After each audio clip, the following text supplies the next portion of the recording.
Assalamualaikum warahmatullahi wabarakatuh. Saya Syahril Syazwan bin Syarudin. Hari ini akan membentangkan berkaitan tentang cabaran pelaksanaan Akta Pendidikan 1996. Seperti sedia maklum, Akta Pendidikan 1996 diwujudkan bagi memartabatkan pendidikan negara. Baiklah, hari ini saya akan kongsikan 6 cabaran utama berkaitan tentang pelaksanaan Akta Pendidikan 1996. Cabaran pertama dapat dilihat dari sudut pengurusan sumber manusia. Berlakunya isu ketidakseimbangan jantina dalam pencapaian akademik. Contohnya, kemasukan pelajar perempuan ke IPT lebih ramai berbanding lelaki. Hal ini secara tidak langsung akan menyebabkan perempuan lebih mendominasi daripada kaum lelaki. Ia akan memberi kesan terhadap permintaan industri pada masa akan datang. Cabaran yang kedua ialah dari sudut perubahan minda rakyat Malaysia. Masyarakat masih melihat pendidikan sebagai satu alat untuk mendapatkan pekerjaan. Di samping itu, kita dapat lihat pendidikan masih gagal untuk melahirkan lebih ramai graduan-graduan yang mampu membina kerjaya sendiri. Cabaran yang ketiga dari sudut sumber kewangan. Walaupun pendidikan menerima peruntukan terbesar, iaitu dianggarkan 18 hingga 22% setiap tahun, namun ia masih kecil untuk menjadikan pendidikan maju dan kondusif untuk semua pelajar. Kita dapat saksikan masih banyak sekolah-sekolah di pedalaman, khususnya di Sabah dan Sarawak, tidak mempunyai makmal dan bengkel-bengkel kemahiran.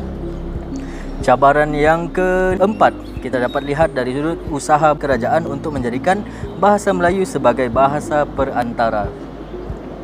Bahasa Melayu masih tidak dimartabatkan dalam pendidikan sebagai bahasa pengantar utama di semua institusi pendidikan di Malaysia. Samping itu, bahasa Melayu juga tidak dijadikan bahasa rasmi dalam sebarang urusan pentadbiran. Cabaran yang kelima kita dapat lihat dari sudut untuk menyatukan kaum. Kita sedia maklum, salah satu tujuan Akta Pendidikan 1996 diwujudkan adalah untuk menyatukan kaum melalui pendidikan. Namun, masih wujud tanda-tanda kelemahan dalam hubungan antara kaum kerana terdapat pengekalan identiti kaum masing-masing, khususnya dalam aspek budaya, bahasa, ekonomi dan politik. Dan cabaran yang terakhir ialah usaha Malaysia untuk menjadikan Malaysia sebagai pusat kecemerlangan pendidikan bertaraf dunia. Malaysia masih tercari-cari formula untuk meningkatkan ranking universiti di peringkat antarabangsa. Hasilnya, apabila universiti ini berada dalam ranking yang di bawah, Malaysia terpaksa menghantar pelajar-pelajar cemerlang untuk menuntut pengajian di negara luar. Samping itu, kita dapat lihat juga Malaysia masih gagal untuk menarik lebih ramai pelajar cemerlang dari negara maju untuk menuntut pelajaran di Malaysia. Walau bagaimanapun, dilihat kerajaan Malaysia mengambil beberapa langkah untuk mengatasi cabaran-cabaran yang saya sudah sebutkan sebentar tadi. Untuk cabaran pengurusan sumber manusia, kerajaan perlu menyemak semula kurikulum ke arah lebih mencabar keupayaan lelaki supaya setanding dengan keupayaan pelajar perempuan. Untuk cabaran perubahan minda rakyat Malaysia, kerajaan perlulah memberi penekanan dalam aspek pembinaan modal insan melalui penerapan nilai-nilai murni dan pemahaman konsep keagamaan dalam diri generasi muda untuk mencapai matlamat.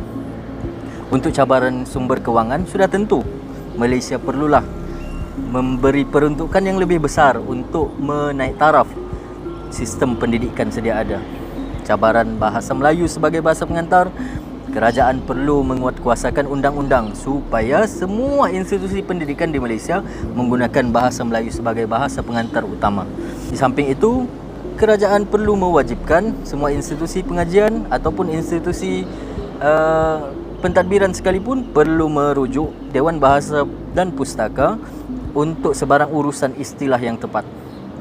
Untuk cabaran perpaduan kaum, kerajaan perlulah memperkenalkan kurikulum keinsanan, kurikulum yang mempunyai nilai murni, yang menghormati antara budaya. Di samping itu, perlu juga menerapkan mata pelajaran pelbagai budaya, contohnya bahasa Iban, bahasa dusun dan sebagainya. Dan di samping itu, untuk cabaran menjadikan Malaysia sebagai pusat kecemerlangan pendidikan bertaraf dunia, kerajaan perlu menyemak dan menggubal kurikulum ataupun program bagi menaik taraf sistem pendidikan khususnya di universiti-universiti tempatan. Di samping itu, kerajaan juga perlu menunjukkan ataupun menonjolkan keunikan masyarakat dan ekonomi di Malaysia. Secara tidak langsung, ia bakal mempromosikan budaya-budaya yang unik khususnya di Malaysia. Sekian daripada saya, cabaran pelaksanaan Akta Pendidikan 1996. Assalamualaikum.